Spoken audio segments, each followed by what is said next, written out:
Buenas tardes, chicos. Última clase de entrenamiento funcional. Ya están cerrando ciclo conmigo. Esta sería nuestra última clase teórica virtual. El próximo fin de semana nos toca nuestra clase presencial ya para defender los trabajitos de planificación que tienen. Y hoy vamos a cerrar nuestro curso con orientaciones sobre la suplementación, que yo sé que hay personas que a lo mejor no estuvieron conectadas la vez pasada o tuvimos problemas de señal y demás. Hay cosas que a lo mejor van a volver a escuchar, otras que ya conocen y otras que les va a servir para también, por supuesto, poder orientar, porque siempre vamos a tener alumnos y clientes que nos piden orientaciones sobre suplementación. Entonces, básicamente, uno tiene que manejar algo y tiene que tener un mínimo de conocimiento, inclusive para nosotros mismos consumir, ¿no? Es agarrar y comprar nomás porque está de oferta, porque es linda la presentación o porque en vez del toddy quiero tomar suplementos, ¿sí? Y por supuesto, algo no menos importante que son las lesiones deportivas más frecuentes que ocurren ante cualquier tipo de entrenamiento. Saber detectar qué tipo de lesión es y cómo sería el procedimiento, el proceso para el descanso y la curación de eso, o también para volver a reincorporarse a la actividad física como tal, ¿sí? Esos son dos puntos súper importantes también dentro de lo que es el curso de entrenamiento funcional. Sabemos que los suplementos deportivos hoy por hoy están más que la gente, más que buscar los beneficios, buscan estar a la moda, porque estos suplementos son suplementos que se promocionan y son suplementos que, por supuesto, se pusieron a la moda y que todo el mundo quiere consumir, pero sin embargo, hay que siempre tomar en cuenta que no todos necesitamos de eso, no siempre necesitamos de suplementos. Y por supuesto, depende de muchos factores que vamos a ir tocando ahora en el transcurso de la clase. Hay muchos tipos de suplementos deportivos, algunos son muy efectivos, otros no sirven para nada, únicamente para llenar el bolsillo de aquellos que lo venden y para promocionar, ¿verdad? Estos suplementos uno los puede tomar todo el mundo, entre paréntesis, siempre que la persona sea sana, ¿sí? Hay personas con enfermedades como renales que no pueden tomar mucha proteína, por ejemplo, porque no tienen esa digestión, no pasan el proceso de digestión. Entonces, al contrario, en vez de ayudarle, lo que hace es perjudicarle, ¿sí? Los suplementos nutricionales únicamente son alimentos tratados para ser concentrados y de más fácil digestión. Por ejemplo, en una medida de proteína, que son 30 gramos más o menos, esto aporta la misma cantidad que 100 gramos de una pechuga de pollo con algo menos de grasa. O sea, lo que encuentro en una comida regular, ¿sí? Eh, se convierte en polvo. Es para aquellos casos de aquellas personas que tienen horarios laborales muy extensos, poco tiempo para dedicarle a las comidas, pero sin embargo tiene que llevar una vida activa, no puede llevar una vida sedentaria y estar consumiendo un montón de suplementos, ¿verdad? Entonces, lo mismo que yo encuentro en una comida regular, ¿sí? Es lo que encuentro sintetizado en polvo, ¿sí? O en líquido que se prepara. Pero es solamente para que son alimentos que están tratados o triturados o procesados para que sean más concentrados y de fácil digestión y de rápida preparación también. Según el tipo de deporte que uno practique, hay algunos suplementos que se recomiendan. Entre ellos, por ejemplo, del lado izquierdo tienen los deportes de resistencia, para los cuales la ayuda ergonutricional serían las bebidas isotónicas, los geles de azúcares, cafeína, glicerol, aminoácidos, que serían los post-ejercicios, ¿sí? En deportes que se enfoquen en fuerza y resistencia, se recomienda el bicarbonato, la alanina y la cafeína. En deportes que sean de fuerza explosiva, se recomienda la creatina y la cafeína. Y en deportes que sean de combate o de equipo, ¿sí? Las bebidas isotónicas y la creatina y la cafeína, ¿sí? Como estimulante. Entonces vamos a hablar de la proteína de suero, la famosa whey protein, que es un concentrado de proteína de suero de leche. Cada 30 gramos, que es más o menos lo que viene la ración del scoop que le dicen, del vasito que trae adentro, que es su medida como tal, aporta la misma cantidad de proteína que 100 gramos de pollo. 100 gramos de pollo es lo mismo que estar consumiendo solamente que este está procesado y el otro es al natural, digámosle, por así llamarle. ¿Sí? 100 gramos de pollo o 100 gramos de carne magra. Lo que sí es destacable es su cantidad de aminoácidos. Esto lo que tiene es el proceso y viene acompañado de los BCAA, que son los aminoácidos. Por este motivo posee un alto valor biológico, es decir, contiene todos los aminoácidos esenciales, concretamente su valor biológico es 110, mientras que, por ejemplo, un huevo entero solamente tiene 93. Hay tres tipos de proteína y eso quiero que siempre lo tomen en cuenta, tanto para el consumo de ustedes como para el consumo de sus alumnos o clientes, ¿sí? Cuando famosos le preguntan, ¿qué puedo tomar? O puedo tomar algún tipo de proteína, entonces ustedes tienen que saber si la persona es intolerante a la lactosa, si tiene la digestión rápida, la digestión lenta, cuál es su tarifa de presupuesto monetario para poder orientarle también ciertas marcas. Ni todas las marcas que están saliendo ahora y que se traen especialmente de Ciudad del Este, chicos, tienen que tener cuidado porque mezclan con otras cosas, a veces mezclan inclusive con maicena, con harina, y no es la proporción ni es lo que está, o sea, todo lo que pinta en el pote no es lo que viene adentro. O sea, hay que tener mucho cuidado con esas compras, ¿sí? Entonces, hay tres tipos, que sería el concentrado, la isolada o la isolatada o la aislada, y también tienen la otra que es la hidrolizada, que sería la más limpia. El concentrado incluye algo de lactosa y grasa, de hecho tiene mucha grasa, se absorbe en unos 30 a 35 minutos. El aislado o la isolatada o la isolada, que también lo van a encontrar así, contiene menos lactosa, son más puras que las concentradas, que las primeras, y su absorción se dará en 20 a 25 minutos. Por eso se recomienda consumir o antes del entrenamiento o post entrenamiento también. Y la hidrolizada, que esta es la proteína que ha sido predigerida, por lo que su absorción será más rápido y se da en unos 15 minutos. Entonces, estas son las tres ramas de la proteína que van a encontrar, ¿sí? La concentrada, la isolada y la hidrolizada. Se recomienda para personas con dietas muy bajas en carbohidratos, también depende del objetivo deportivo. Esto es útil para deportistas de fisicoculturistas, en fases de definición, en deportes también donde no importa la cultura del cuerpo, únicamente que te ayuden a la recuperación y a nutrir el cuerpo. En el caso de personas que no tengan una buena alimentación o como les dije, no tienen ese tiempo para llevar sus comidas preparadas y en vez de comer cualquier porquería por ahí, entonces se recomienda también esto como un suplemento de la comida, por ejemplo. La dosis recomendada es una dosis al día, suele ser suficiente. Máximo dos si el entrenamiento es fuerte o si tengo doble sesión de entrenamiento, pero no excederse a esto. Aconsejamos consumirlo con agua, ya que hay que tener en cuenta que si uno diluye en jugo o leche, sea la presentación que sea, hay otros ingredientes y su aporte calórico puede aumentar. Después tenemos la proteína de huevo. Esta sería a base de leche, ¿sí? Esta sería a base de huevo. La proteína de huevo es muy completa, muy rica fuente proteica de alta calidad, es libre de lactosa, o sea, totalmente para las personas que son intolerantes a la lactosa, esas que no tienen buena digestión, por lo que las personas con esta intolerancia pueden fácilmente ingerirla, ya que también es de fácil asimilación para el organismo. El consumo de un suplemento en polvo de proteína de huevo ayuda a ganar masa muscular magra, limpia, ya que estimula el crecimiento muscular, aumenta la síntesis de proteína, esto debido a su contenido elevado de leucina, el aminoácido encargado y responsable de estimular la síntesis de proteína.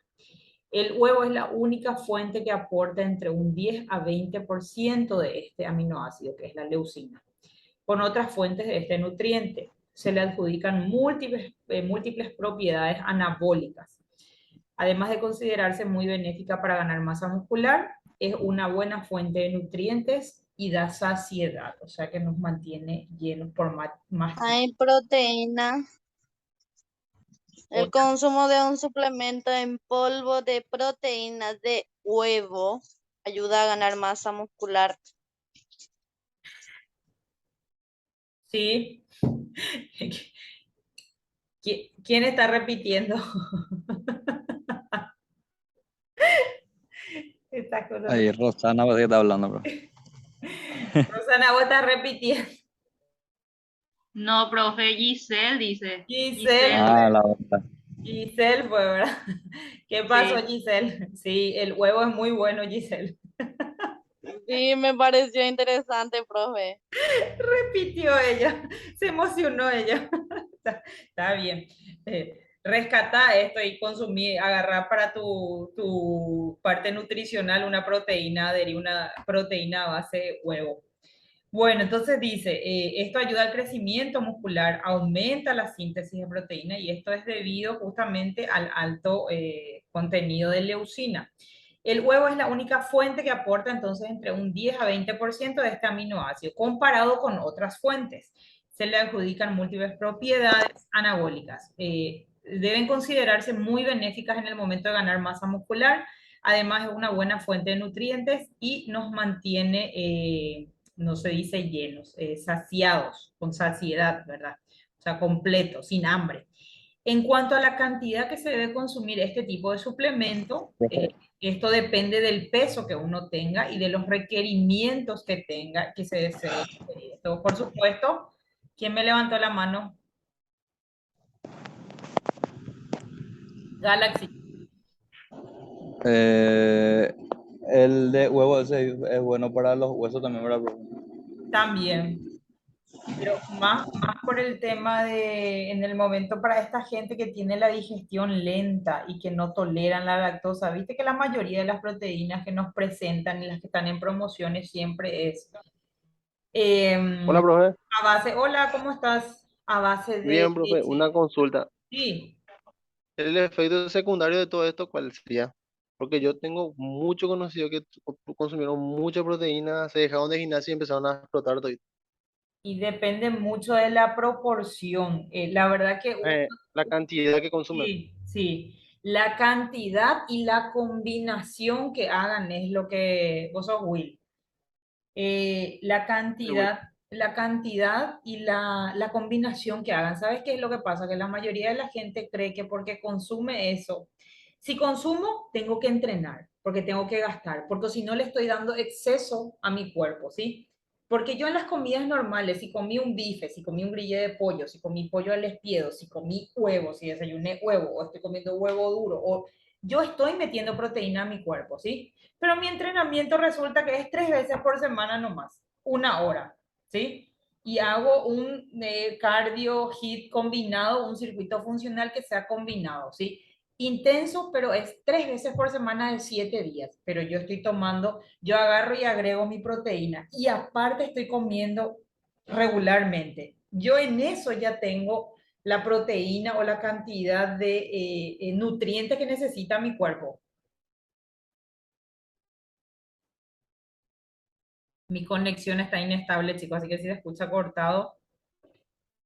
Bueno, entonces les decía, ya yo estoy consumiendo en comidas regulares. Aparte le doy otra vez un extra con esto porque es rico, porque está a la moda y porque demasiado quería tomar una proteína. Pero ¿qué pasa en el después de?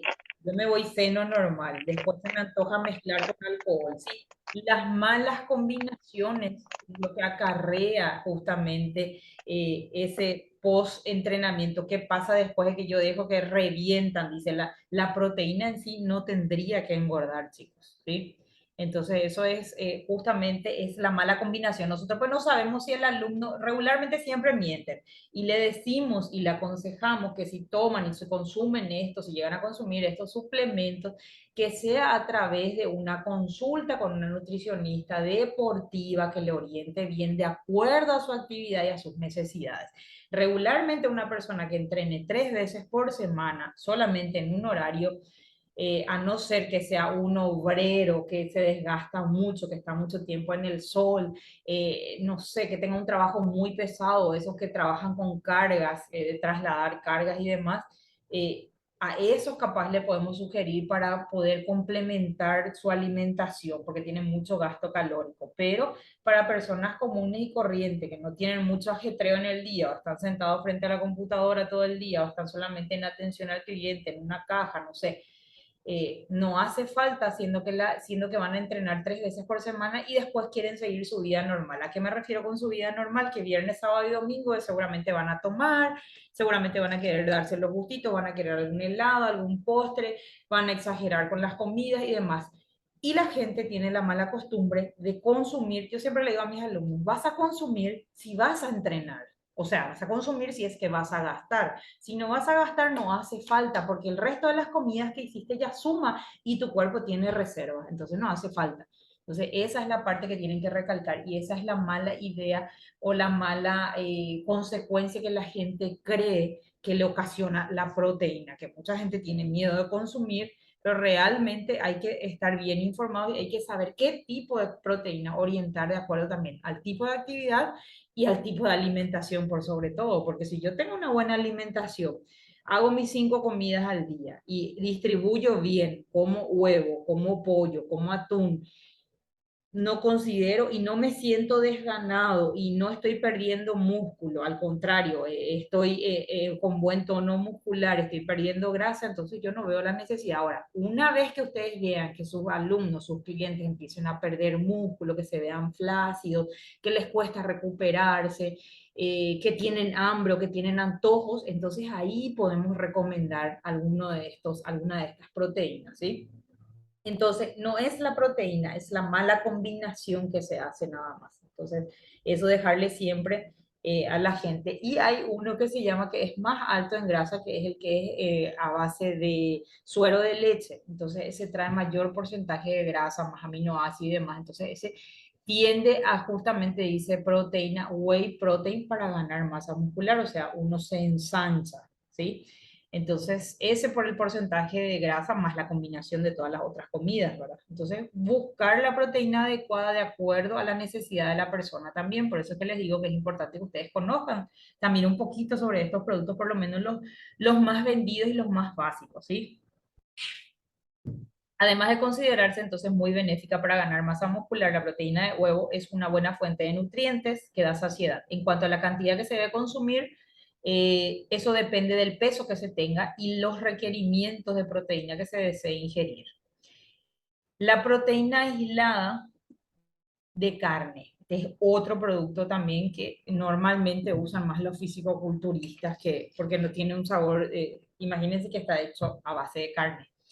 Actualmente este tipo de suplemento va ganando popularidad. Se caracteriza por ser de alto valor biológico, ya que recordemos que la carne es una de las mejores fuentes de proteína que ayudan a ganar masa muscular. Actualmente los suplementos de proteína de carne aportan los aminoácidos esenciales, maximizando la síntesis de proteínas.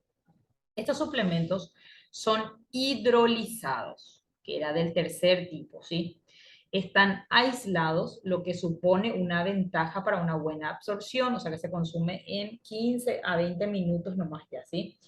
Entonces hay una buena absorción de aminoácidos en el torrente sanguíneo. La mejor forma de ingerirla, se sugiere, para poder aprovechar al máximo, es consumirlo antes y después del entrenamiento. Para algunas personas puede resultar este suplemento en polvo de proteína una buena opción, ya que no contiene lactosa, aunque por otro lado, consumir esta proteína aislada vacuno en polvo puede ser una experiencia diferente en cuanto al sabor y la textura. Es más, el sabor es diferente. No es muy rico porque no pueden saborizar. Entonces es como más empalagoso, te llena más, pero no es muy agradable el paladar en sí. Es como estar comiendo carne cruda, ¿sí? La caseína es un tipo de proteína que no es de fácil asimilación para el estómago, ¿sí? O sea, no es de fácil digestión. Y esta me gusta mucho a mí porque es una alternativa para nosotras las chicas, por ejemplo. A diferencia de la proteína de suero, consumir un suplemento en polvo de proteína de caseína tendrá un momento diferente de acción, ya que permanece por varias horas en el estómago y va aportando de forma lenta su contenido de aminoácidos. Su consumo principalmente ayuda a mantener el desarrollo muscular, evita el catabolismo, la destrucción muscular. Algunos expertos han sugerido combinar este suplemento en polvo de caseína con el de suero de leche, ¿sí? O sea, la primera que vimos, ya que en combinación pueden brindar y aportar múltiples beneficios al organismo. Aunque actúen en diferentes momentos donde ocurre la degradación muscular, la proteína de suero ayuda a la reparación muscular y la caseína ayuda en... Espera un ratito, que Laura acaba de entrar. Y la proteína de la caseína ayuda a la formación. Entonces, la whey, ahí está. La whey protein, entonces la primera que vimos que es a base de suero, de leche, ayuda a la reparación muscular. Y la caseína ayuda en la formación muscular. Entonces, evitando y previniendo que el músculo se use como fuente de energía. Recomendamos que se consuma por la noche y por eso le decía a las chicas, en el caso de que uno esté haciendo dieta o haga ese tipo de ayuno intermitente, por ejemplo, la última comida fue a las, no sé, las 4 de la tarde o las 5 de la tarde, entonces se recomienda consumir esto como si fuera una cena. Entonces es un producto en líquido que tiene buen sabor, pero su función se da a la noche, mientras que uno duerme, ¿sí? Entonces uno no duerme con hambre, no se despierta con hambre y está ayudando justamente a lo que es la formación muscular, o sea, que el músculo no se consume, porque nosotros acuérdense que después de entrenar 1, 2, 3 y 4 horas después, el proceso de quema de grasa sigue, ¿sí? Y el proceso de formación muscular sigue, o sea que el cuerpo empieza a absorber todo lo que necesita en la zona donde necesita y a eliminar y a quemar también. No es solamente en el momento del ejercicio, sino el post ejercicio también. Entonces, se recomienda que se consuma por la noche, por lo cual será de gran ayuda para ganar masa muscular mientras se duerme, consumiéndola antes de dormir. No es que voy a cenar el platazo y después voy a meter la proteína, no. Es la proteína en vez de la cena, chicos, ¿sí? Y es específicamente esta, la caseína. ¿Estamos? El cuerpo obtendrá los aminoácidos esenciales para poder construir el músculo, pero en proceso de sueño. Buenísimo, ¿verdad? Entonces, hablamos de uno de los famosos que van a escuchar, la creatina. Y alguna gente quiere solamente consumir porque le escucharon al vecino que toma creatina y que demasiado bien, luego demasiado se aguanta, se rinde, luego, no sé, diferente, luego a los 10 minutos luego ya se siente con más energía.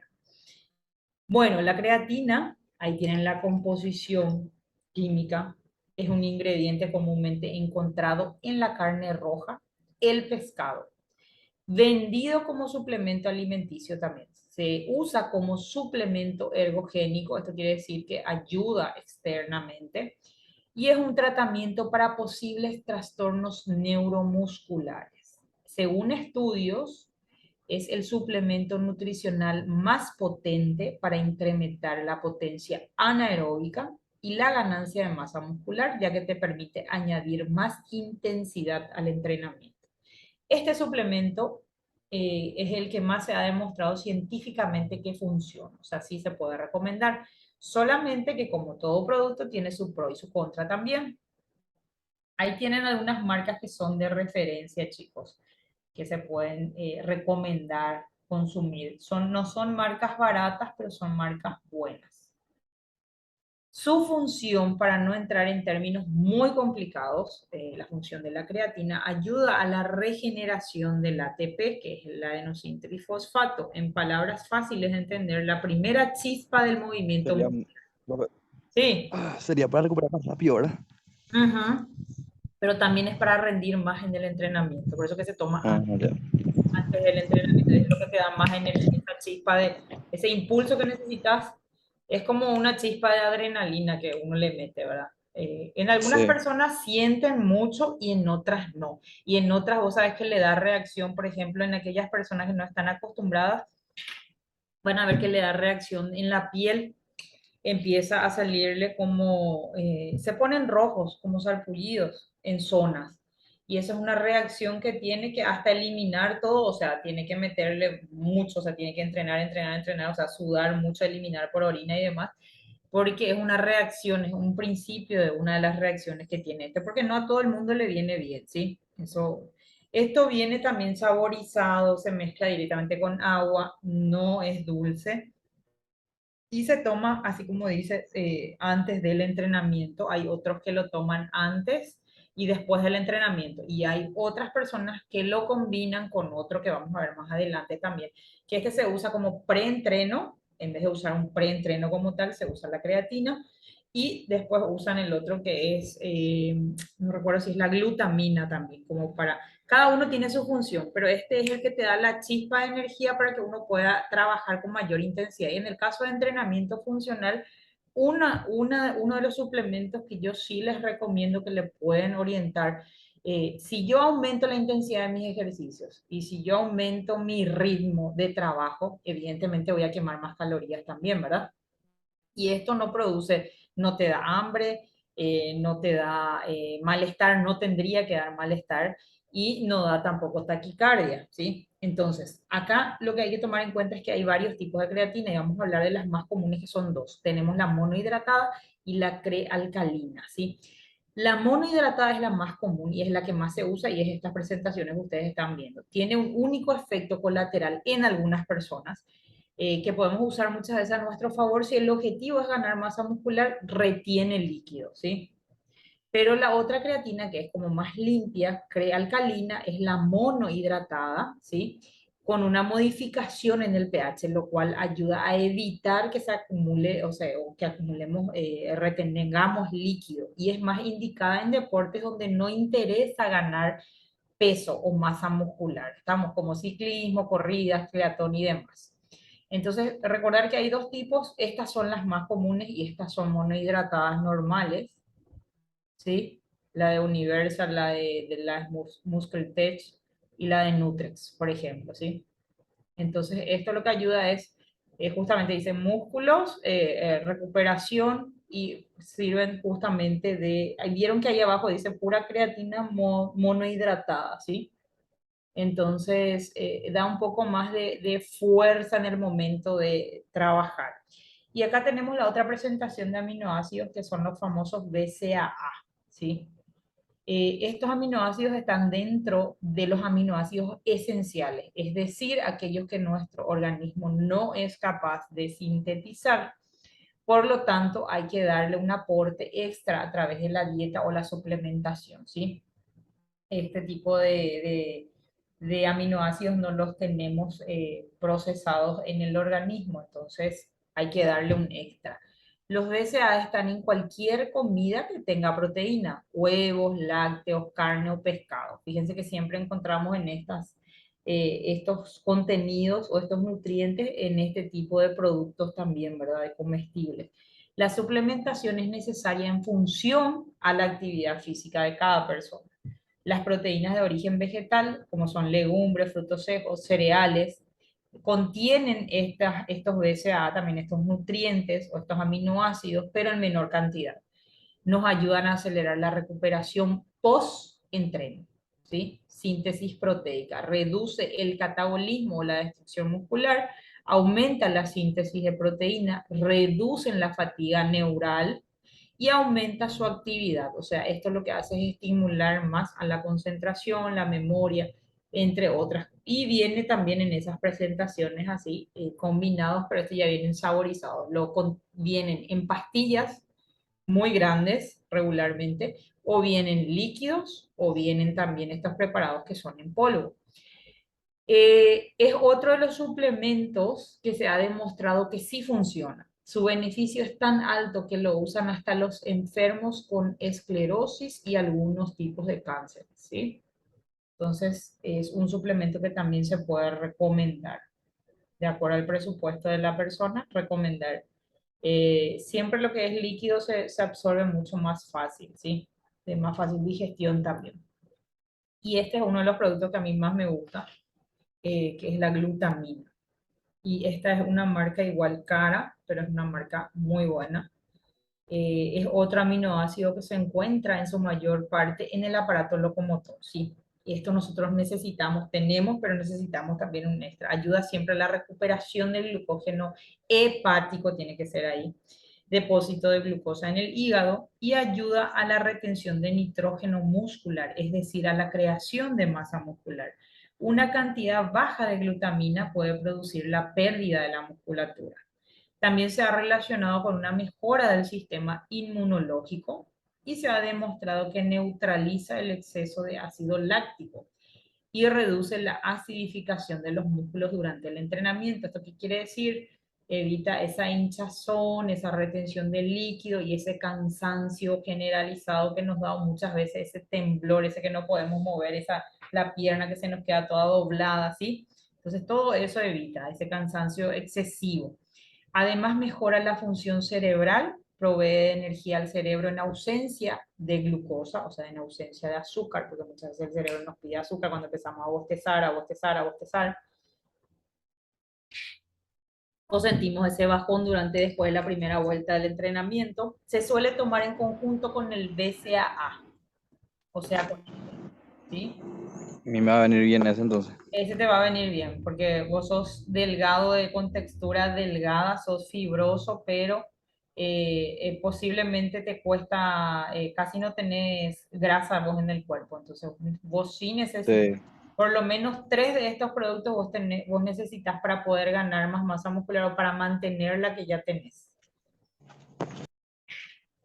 Entonces, los Hay que BCAA, probar.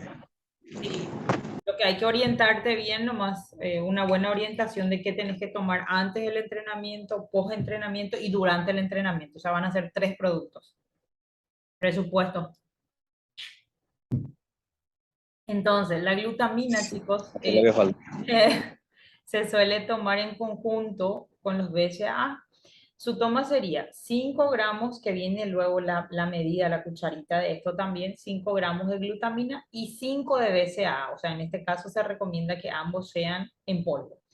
También funciona, ¿sí? Entonces, si se puede combinar este con este anterior, es muchísimo mejor, ¿sí? Pero esto se utiliza de post-entreno. De preentreno utilizaríamos la creatina, ¿sí? Y durante el entrenamiento inclusive podemos consumir la proteína, ¿sí? Y esto se tomaría después para evitar justamente, para tener una buena recuperación también y para evitar que se consuma nuestro músculo, que se consuma otra cosa, le damos un extra, ¿sí? El omega 3 también súper recomendado, pero hay muchas presentaciones y hay cosas que tenemos que tomar, hay aspectos de unos nutrientes o unos componentes que tenemos que tomar en cuenta en el momento de comprar, no es solamente porque dice omega 3 y ya es bueno y ya es todo lo que tiene, ¿sí? Entonces, hoy en día nos venden omega 3 hasta en la leche. Sabemos que hay leches con omega 3 que nos promocionan eso, ¿verdad? Es un ácido graso poliinsaturado de cadena larga y está compuesto por el EPA, DHA y ALA. Esos son sus 3 componentes del omega 3. El más importante y el que tienen que tomar en cuenta es el DHA, ya que se recomienda que el suplemento contenga la mayor cantidad de este ácido graso, además de reducir y mejorar la cantidad de colesterol en el cuerpo, tiene un efecto antiinflamatorio. En el 2014 se ha demostrado que el omega 3 tiene un papel protector en el deterioro cognitivo leve, demencias, riesgos en la progresión de Alzheimer. El beneficio más importante es su efecto protector contra el cáncer, ¿sí? Y estos son estudios hechos, chicos, entonces solamente se relaciona ya, ¿verdad? Se ha correlacionado con la ayuda del consumo máximo de oxígeno durante el ejercicio aeróbico en deportistas de resistencia aeróbica. O sea que este es un suplemento que prácticamente todos necesitamos como un complemento a nuestra alimentación. Aparte de que estabiliza toda la parte del colesterol, de todo el ácido graso como tal, funciona y reduce también toda la parte antiinflamatoria en cualquier zona del cuerpo. Y lo otro es que ayuda muchísimo con el tema cognitivo, evitando quizás la progresión de lo que son futuras, no sé, demencias o gente que tenga, por ejemplo, que tenga predisposición para lo que es Alzheimer o un deterioro cognitivo cerebral, ¿sí? Entonces es buenísimo. La L-carnitina, que seguramente ustedes lo escucharon, lo van a ver en presentación también de pastillas, líquido y también en polvo, ¿sí? es un suplemento bastante crítico. La L-carnitina es una molécula que sirve principalmente para transportar la célula grasa en la mitocondria, donde se quema y se genera energía. Se ha estudiado la suplementación de esta sobre la pérdida de grasa, porque regularmente para la pérdida de grasa se utiliza la L-carnitina, ¿sí? Ya que se pensaba que si la L-carnitina si había más L-carnitina, la quema de grasa era mayor, porque nuestro cuerpo de por sí genera este tipo de suplemento, este componente, esta molécula también, ¿sí? Sin embargo, se ha demostrado en múltiples estudios que no sirve de nada para este objetivo. O sea, no es que yo voy a consumir L-carnitina y si tengo más L-carnitina en el cuerpo voy a eliminar más grasa. No funciona así. En las últimas revisiones se ha descubierto que únicamente ayuda en casos muy concretos. ¿En qué caso sería eso? En personas que tengan mucho sobrepeso, mucho excedente de grasa, o sea, principalmente en personas obesas. Pero fíjense que donde el cuerpo no es capaz de generar una correcta cantidad de carnitina, ¿sí? Una persona obesa con un sobrepeso excesivo, evidentemente no está generando una buena cantidad y no puede estabilizar, ¿sí? Entonces, al empezar con el ejercicio físico se vuelve a la normalidad, o sea que lo que esa persona realmente para generar o para activar la L-carnitina en el cuerpo necesita es actividad física, ¿sí? O sea, las personas obesas estamos hablando, por eso es tan importante que ese tipo de personas hagan algún tipo de actividad física, ¿sí? Porque si no lo que hacen es estancar la producción de estos, justamente estas moléculas, ¿sí? Estos aminoácidos, estos componentes del cuerpo. Entonces, es uno de los suplementos que es pura propaganda, ¿sí? Que está comprobado científicamente de que no funciona. Preentreno. También hay gente que dice, me siento pila y ¿será que no hay algo que me active y que pueda tomar como preentreno? Entonces, la cafeína. Sí, la cafeína es uno de los principales componentes de todos los productos de preentreno. Como pueden observar, ahí tienen una variedad igual de productos, entre ellos también hay preentrenos. Vienen en presentaciones también líquidos, polvo y pastillas también, ¿sí? La cafeína es una sustancia muy válida para el entrenamiento y como preentreno, ya que retrasa el cansancio y te mantiene siempre despejado y alerta, ¿verdad? La única contraindicación es que puede hacer subir la tensión arterial, perdón, puede dar taquicardia, así que no se recomienda tomar a Si tienes personas presión muy... alta, No, chau ya. chao.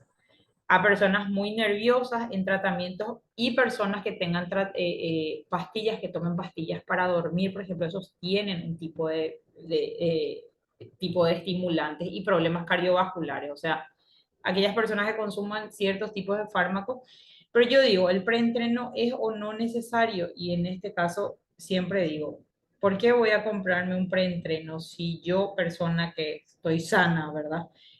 Puedo tomarme un café, una tacita de café bien fuerte, sin azúcar, así puro. Y eso me sirve como preentreno. Yo puedo consumir eso 15 a 20 minutos antes de ir a entrenar. Y eso ya me sirve de preentreno porque eso El té, el té el también, té verde es espectacular como preentreno.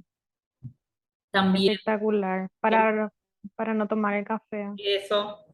Entonces, uno tiene las opciones, todo lo que tenga tipo de estimulante y todo lo que tenga, inclusive la hierba de por sí tiene un tipo de estimulante también. Entonces uno dice, bueno, si uno puede consumir otras cosas que no necesariamente tenga que comprar en esta presentación, entonces si somos personas sanas, entonces vamos a adquirir esos hábitos y vamos a dar esa facilidad. Entonces vos le das la opción a tus alumnos. De esto yo la verdad que siempre descarto, porque no considero que no es bueno adecuarse a estos productos. Darle solamente lo necesario. Por ejemplo, me siento muy cansado después del entrenamiento, me cuesta levantarme al día siguiente, entonces está necesitando algún tipo o me siento con muchos dolores, por ejemplo, después del entrenamiento o al día siguiente. Es normal hasta un cierto punto, pero no siempre es en exceso y no siempre me tiene que doler tampoco. Entonces, en ese caso, por ejemplo, sugeriría que empiecen a consumir omega 3 por ejemplo, que es antiinflamatorio, que ayuda más a lo que es la concentración, el dormir bien, con el colesterol, todo lo demás. Ahora, necesito un plus extra de energía para entrenar y siento que después no recupero, entonces vamos a recomendar la creatina antes del entrenamiento. Necesito un plus extra porque me molestan las articulaciones, vamos a recomendar la glutamina como post-entrenamiento, ¿sí? Entonces, cosas así ustedes para que ustedes puedan ir manejando, pero por supuesto siempre pensando y analizando y verificando que la persona no sea una persona farmacodependiente, por ejemplo, que no tenga problemas cardiovasculares, que no tenga alergia a ciertos tipos de componentes, porque, por ejemplo, como les dije, la persona que es alérgica o tiene esas reacciones, esos brotes enrojecidos, así como sarpullidos, cuando toman creatina, eso es porque el cuerpo rechaza. Entonces, tener cuidado con todo eso, ¿sí? Como post-entreno también hay gente que quiere tomar. Y como post-entreno básicamente son dos suplementos que ya hablamos, que es el BCAA y la glutamina. O uno de los dos o la combinación de los dos que son 5 y 5 gramos, que es la medida que sería en pólvora. Recordar que es importante, dependiendo siempre del objetivo, recuperar los hidratos de carbono gastados, ya que mejora el rendimiento. Esto se puede hacer añadiendo carbohidratos de alto índice glucémico como Vitargo, maltodextrina, que son los componentes, que son muy válidas las frutas. ¿Sí? Después del entrenamiento puedo consumir fruta, ya que el contenido principal es la fructosa y es el azúcar de la fruta. Entonces, esto es lo que después el cuerpo va a ir absorbiendo 1 o 2 horas después. Entonces, es muy válido el tema de una manzana, una banana, alguna fruta que les guste o la fruta que esté de temporada. Sabemos que hay algunos que tienen mayor valor, por supuesto, en azúcar también y mayor valor en nutrientes. Entonces, tratar de optar según el bolsillo de la persona también, ¿verdad? El más recomendado siempre es la banana en cualquier presentación. Ahora vamos a hablar de algún quemagrasa que realmente funcione, los famosos termogénicos o los famosos quemadores de grasa, que siempre también las chicas principalmente queremos usar los quemadores de grasa porque queremos ver resultados más rápidos. Los más efectivos son los termogénicos, suplementos estudiados para aumentar el metabolismo o para acelerar gracias a los estimulantes. Su principal componente es la cafeína, ya que si no controlo lo que ingiero, este suplemento, todo también depende de la dieta. Si no controlo lo que esté comiendo, este suplemento únicamente me va a ayudar a quemar una pequeña cantidad, menos de un 10%, y en dependencia del tipo de entrenamiento que haga también. Otros suplementos como la L-carnitina, que ya hablamos, la Garcinia camboya, CLA, y todo suplemento que nos publicitan o nos promocionan, que es para quemar grasa, sin estimular, son ineficaces. Así que como ayuda, la ayuda es mínima, por no decir nula, es mejor ahorrarse ese dinero. ¿Estamos? Entonces, esos quemadores de grasa, de hecho, que no son luego recomendables para todo el mundo. Y funcionan en el momento de, pero no hay que mezclar. Entonces, porque después uno termina con taquicardia, con dolor de cabeza, con mala respiración. Capaz ayuda un, como dicen, menos de un 10, hasta un 10% en dependencia de la actividad que uno haga, a quemar alguito, ¿verdad? Bueno, y en base a esto, yo les quiero dejar, o también les quiero sugerir, no sé si ya les había dicho, que hay una entidad o una institución que se encarga de verificar, porque todo lo que tenga que ver con suplementos y todo lo que tenga que ver con farmacología también, por supuesto, hay una entidad que se llama la Organización Nacional Antidoping o Antidopaje.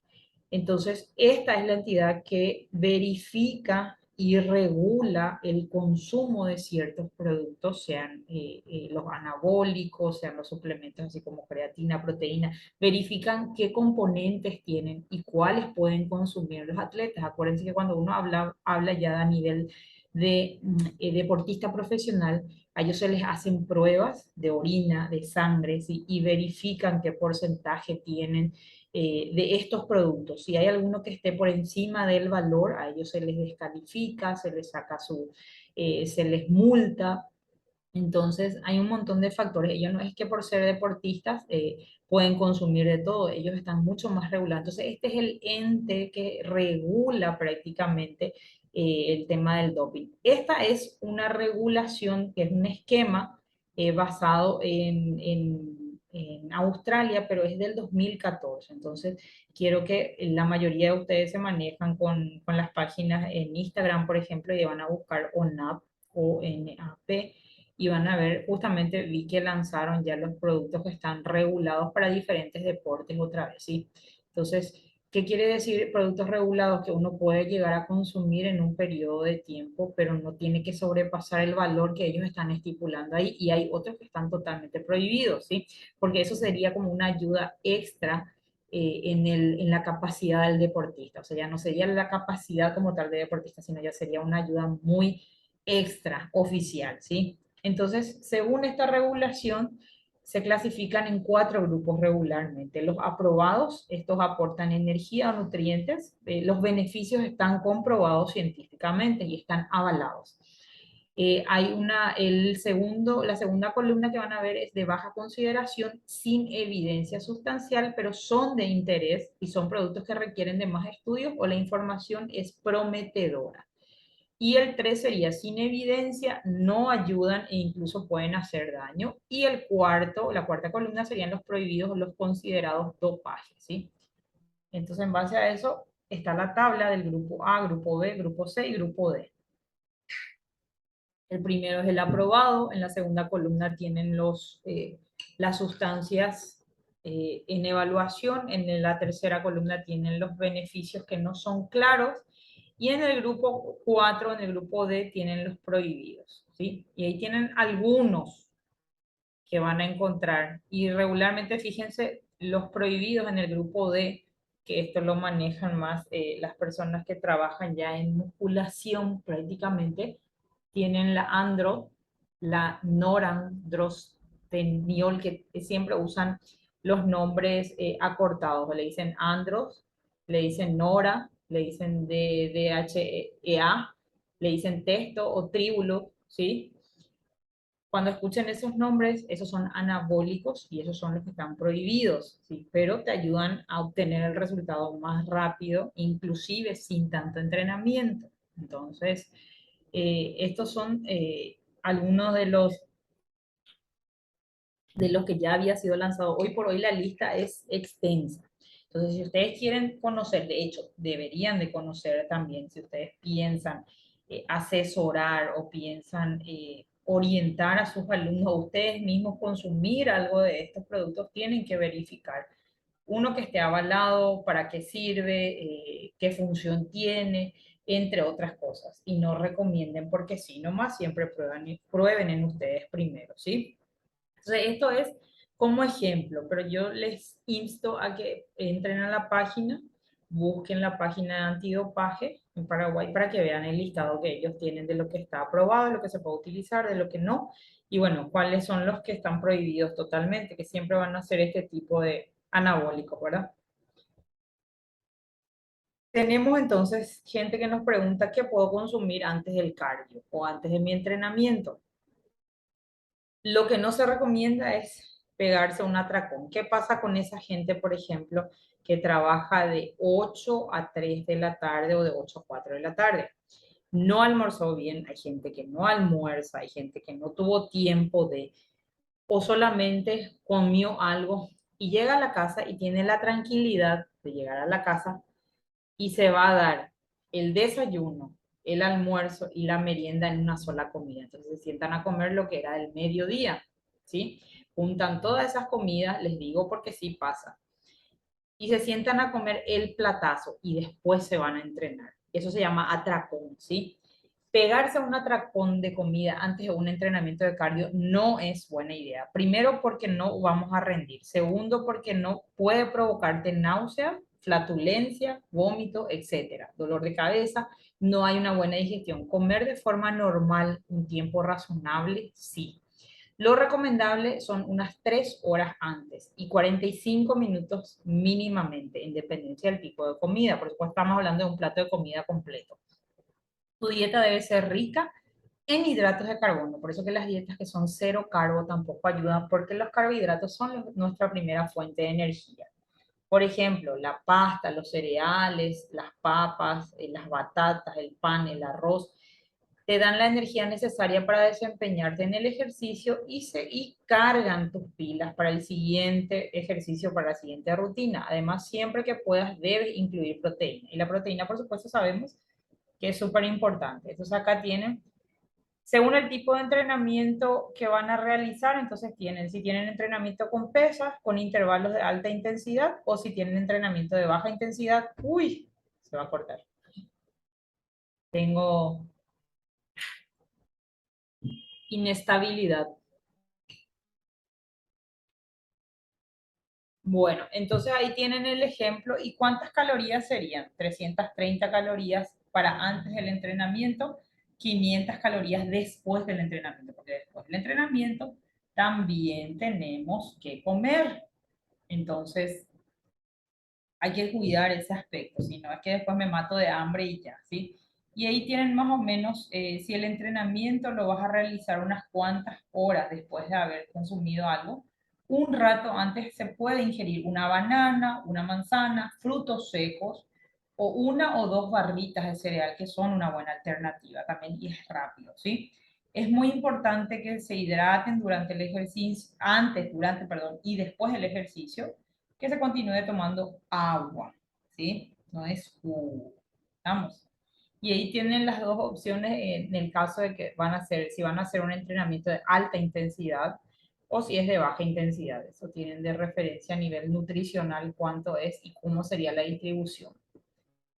Si tenemos un entrenamiento de fuerza, ¿sí? Fuerza explosiva, que vayamos a trabajar por repeticiones, por ejemplo, o tenemos que trabajar potencia a través del circuito de funcional en diferentes zonas del cuerpo, no estamos hablando solo de la pierna, en este tipo de ejercicios se trabaja la resistencia del músculo, ¿sí? El músculo es el que tiene que aguantar para soportar, o sea, se llama resistencia a la fuerza realmente.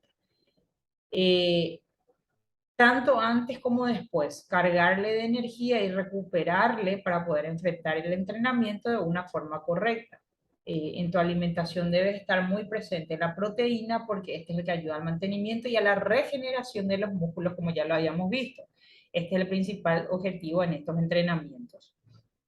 Además, también debemos tener en cuenta los alimentos de origen animal, pescados, carnes, poca grasa, como por ejemplo el pollo a la parrilla, y por supuesto complementar con hidratos de carbono, vitaminas, minerales y fibras. Tanto la fruta como el agua son dos pilares muy importantes en cada uno de los tipos de entrenamiento, ¿sí?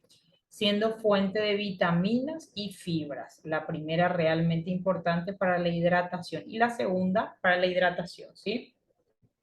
Entonces acá tienen lo que sería el plato de una persona que entrena suave, moderado y fuerte. ¿Cuál sería la distribución? Si quiero bajar de peso o quiero perder índice de masa grasa, tienen la primera opción de cómo sería la distribución del plato, cómo sería mi plato. Si voy a entrenar regularmente 2 sesiones, sería un entrenamiento moderado, sería el segundo plato, el del medio, y si voy a entrenar fuerte, doble sesión, o si hay alguna competencia por medio, cuál sería la distribución correcta. Incluir a diario frutas y alimentos, fuentes de grasa saludable, que es súper importante también, ¿sí? Que ya vimos qué tipos eran los. Aquí tienen el etiquetado de alimentos procesados. En rojo, como pueden ver, siempre es lo alto, en medio el amarillo y el bajo el verde. Eh, Tienen muy alto porcentaje de sodio o sal, azúcar y grasa, ¿sí?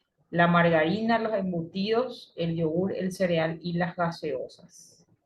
Esos cereales que vienen procesados, chicos, que normalmente comen las criaturas, que nosotros le queremos agregar también al yogur, ¿verdad?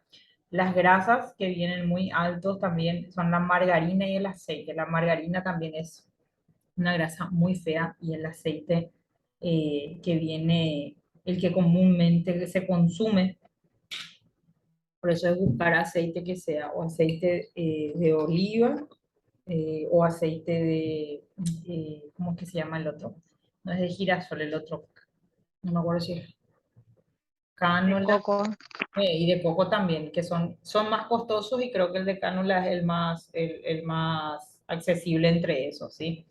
Usar lo menos posible, por supuesto. En un nivel medio tenemos con sal, azúcar y grasa, tenemos los fideos y atún, tenemos con índice promedio o medio de sodio o de sal.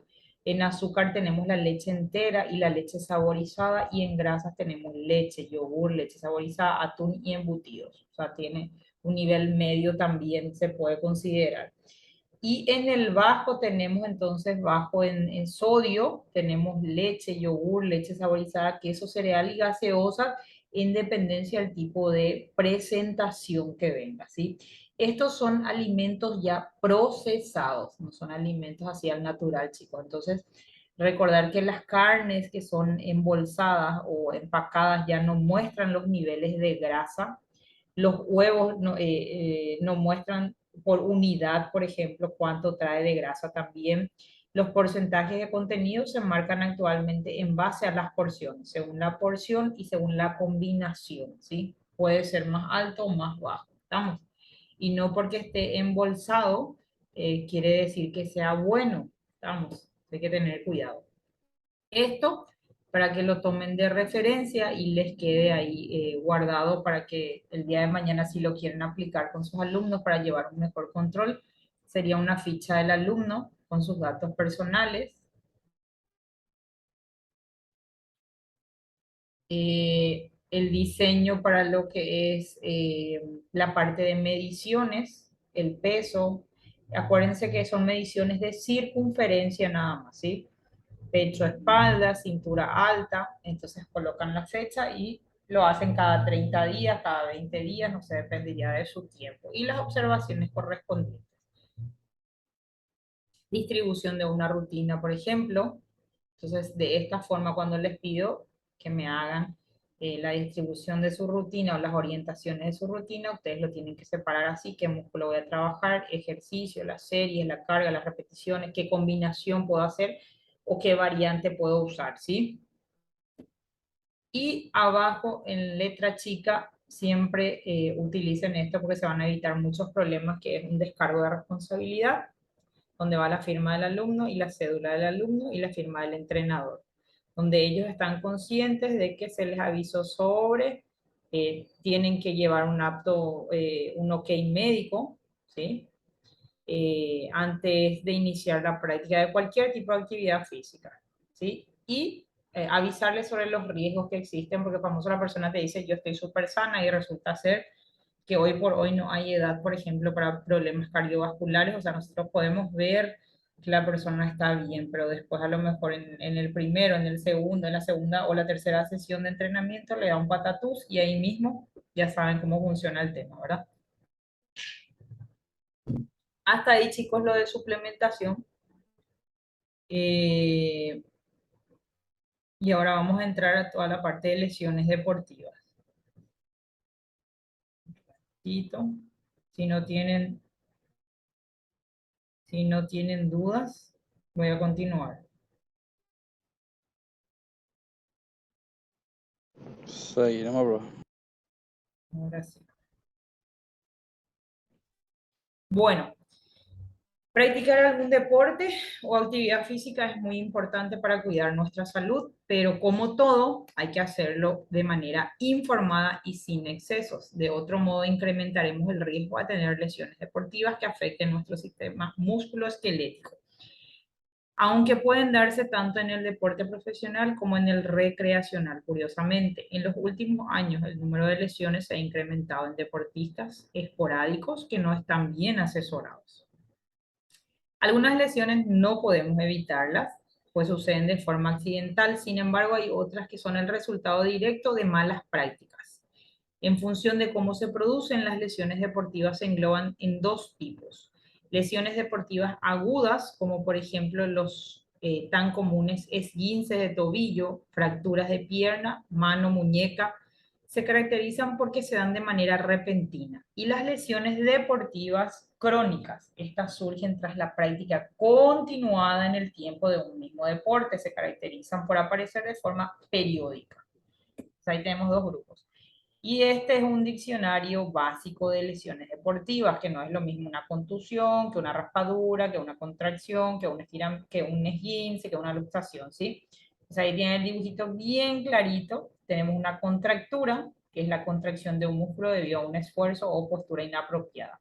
Tenemos la contusión, que es famoso el chichón, es una lesión producto de un choque o un impacto. Tenemos un desgarro, que es muy diferente, es la ruptura de unas fibras musculares. El famoso puillereo, el esguince, es el estiramiento, la ruptura de ligamentos de las fibras que se conectan los huesos con las articulaciones. Fractura es el rompimiento del hueso. Si además se rompe la piel, se denomina una fractura abierta. Luxación son lesiones que se arrancan los extremos de los huesos y se sacan de su posición regular, o sea, sale de su posición regular. Entonces, esto sería el básico. Y lo que vamos a ver son lesiones deportivas básicas. ¿Cuáles son las causas más habituales para estas lesiones deportivas?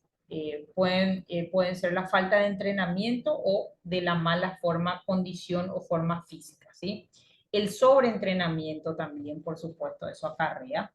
Programas de entrenamiento no adecuados, eso es cuando le queremos meter a todos en el mismo grupo de gente con el mismo ejercicio, cuando sabemos que no todos pueden trabajar de la misma forma. Tenemos ritmos incorrectos o práctica de calentamiento no adecuado. Esta es la falta de calentamiento, o sea, no preparar el organismo previamente al trabajo o al entrenamiento. Tenemos la fatiga muscular, que esto es no dejarle descansar y volver a tocar la misma zona otra vez. Descanso no adecuado o la falta de reposo. Equipamiento inadecuado, es cuando nos ponemos a inventar mucho y queremos utilizar cosas que no son o que no están adecuados o adaptados a la condición física de la persona. Tenemos el no atender a lo que nos dice el cuerpo, que también el cuerpo envía señales de que hay cosas que puedo hacer y hay otras que no puedo hacer. Las condiciones climáticas, el frío, la humedad, y las ambientales, que son el terreno, por ejemplo, o los diferentes, las irregularidades del terreno donde trabajemos o del salón donde trabajemos también. La alimentación incorrecta tiene muchísimo que ver también por el tema de calambres, tirones y demás, ¿sí? Y por supuesto, en condiciones climáticas entra este intenso calor también. Y en equipamiento inadecuado, por supuesto, entra también la parte de lo que es el calzado adecuado y la ropa adecuada en el momento de entrenar.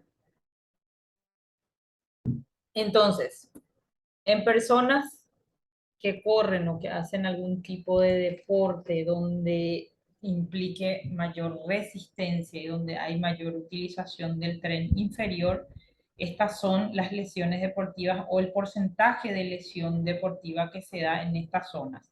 El 10% se da en los isquiosurales, en la parte posterior de la pierna, el 8% se da en el cuádriceps, el 17% se da en la rodilla, estamos hablando de la rodilla, sea lateral o frontal, y el 49%, fíjense, se da en el tobillo, ¿sí? Entonces regularmente son personas que corren o hacen actividad de larga distancia y de larga duración, pero son movimientos reiterativos. Y aquí tienen un esquema, es una imagen de lo que puede pasar en diferentes zonas del cuerpo, ¿sí? Por ejemplo, en el hombro puede haber una separación de la articulación del hombro que se considera una luxación. En la clavícula puede haber una fractura. En el hombro también está el famoso manguito rotador. Ahí se puede dar una tendinitis en la parte posterior del hombro, en la parte anterior también, o en la parte interna. También se da una molestia, un dolor conocido como codo de tenista, que es dolor en la parte exterior del antebrazo. Por ejemplo, tensión en la espalda baja, que es la zona lumbar, que vamos a ver ya qué tipo de tensiones o de dolores hay en esa zona. Después tenemos un desgarre de tendón de la corva, que sería un desgarre al costado del muslo. Calambres musculares, puede haber dolor en el tendón de Aquiles, que puede haber ahí un estiramiento, un desgarro, una irritación. Y este es el músculo que conecta justamente el músculo de la pantorrilla con la parte posterior del talón, el famoso talón de Aquiles. Y en los pies pueden haber ampollas o llagas por fricción cuando no utilizamos el calzado adecuado también o las medias adecuadas, o sea, eso ya va con el equipamiento adecuado también. Después, al costado, por ejemplo, del abdomen puede haber un dolor agudo que se siente por debajo de la caja torácica. Pueden haber tirones en los dedos, tanto de los pies como de las manos, ¿sí? que también se puede doblar, inclusive o se puede hiperextender. En la rodilla tenemos las lesiones de ligamentos o cartílagos, ¿sí? En la parte baja, por debajo de la rodilla, en la parte anterior de la pierna, ocurren lesiones o inflamaciones que son conocidas como periostitis tibial. Y por supuesto en el pie puede haber una fractura por estrés, puede haber microfracturas porque son pequeñitos en los huesos, pies o piernas, causada por el repentino incremento de peso haciendo ejercicio. O sea, una persona con sobrepeso, por ejemplo, le ponemos a hacer saltitos de caja, pueden llegar a tener una microfractura en los huesitos o en el empeine o en las falanges, ¿sí? Y en la planta del pie hay una molestia que también tiene mucho que ver por el tipo de actividad y el tipo de calzado que se utilice y también la base donde se trabaje. Fascitis plantar se llama, ¿sí?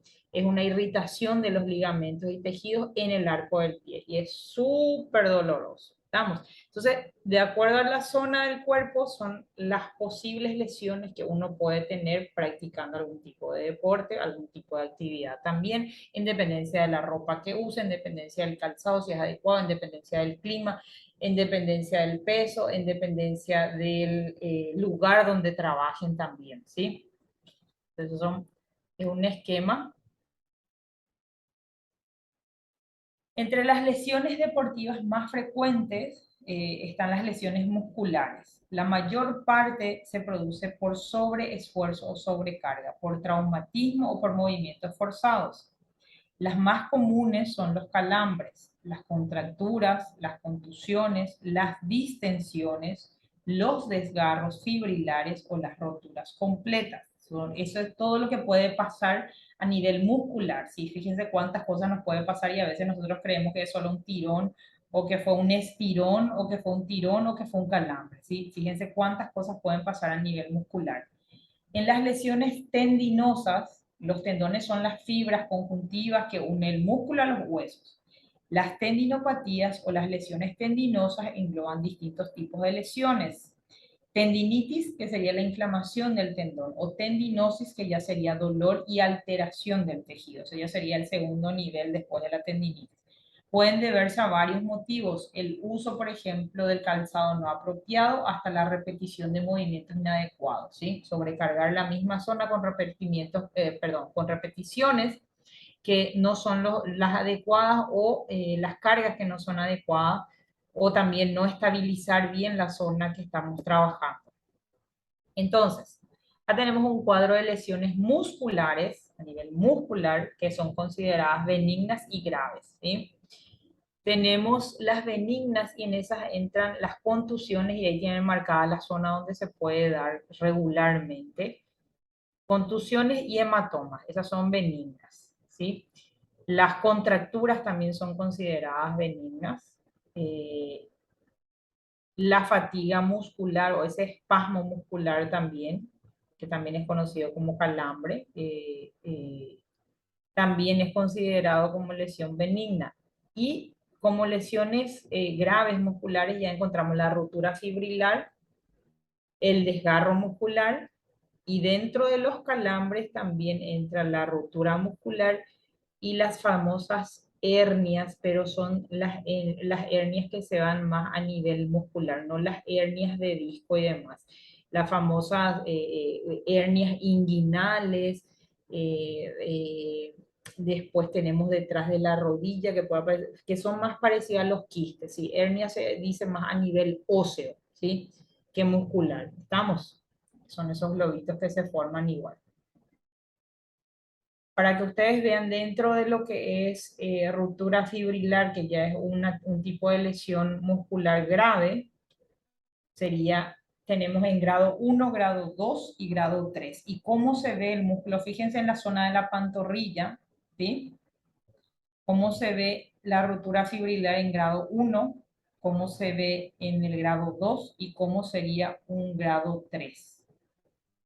Desgarro muscular es la lesión del tejido muscular que va acompañado de la hemorragia provocada por la rotura de los vasos sanguíneos. Prácticamente se desprende, chicos.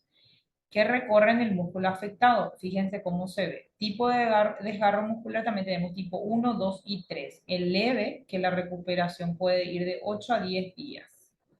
Y ahí se ve en la imagen cómo más o menos se vería el que es el tipo 1, ¿verdad? El tipo 2 es el moderado, la recuperación va de 2 a 3 semanas, hay una ruptura. Y el tipo 3 que es grave, que hay una ruptura completa, ¿sí? Aplica una recuperación de 3 semanas o más en dependencia, ¿sí? Fíjense dónde se puede dar, en qué zona y lo molestoso que puede ser, porque acuérdense que el músculo va pegado también al tendón, que hay fibras capilares y todo eso es súper doloroso. Acá tienen el famoso esguince, que son torceduras, perdón, bruscas de una articulación, que pueden incluir la rotura de ligamentos o fibras musculares próximas. Los esguinces más frecuentes cuando se practica deporte son los que afectan a las muñecas, tobillos y rodillas. Hay una hinchazón, hay hematoma, ¿sí? Se fuerza prácticamente la zona y hay un daño a los ligamentos del tobillo y así se vería un tobillo inflamado y un tobillo. Profe, Sí, ahora con la chikungunya no sabes ni qué direcciones para lo que te queda. No sí, sabes ni hay después del muchas secuelas. entrenamiento. Sí, Ahora es mortal. sí, hay Yo, por muchas ejemplo, tengo secuelas. alumnos que me dice que si en mi entrenamiento le lesiona, pero es mentira, es el que tuvo dengue o chikungunya y tiene esa Sí, lesión ahí.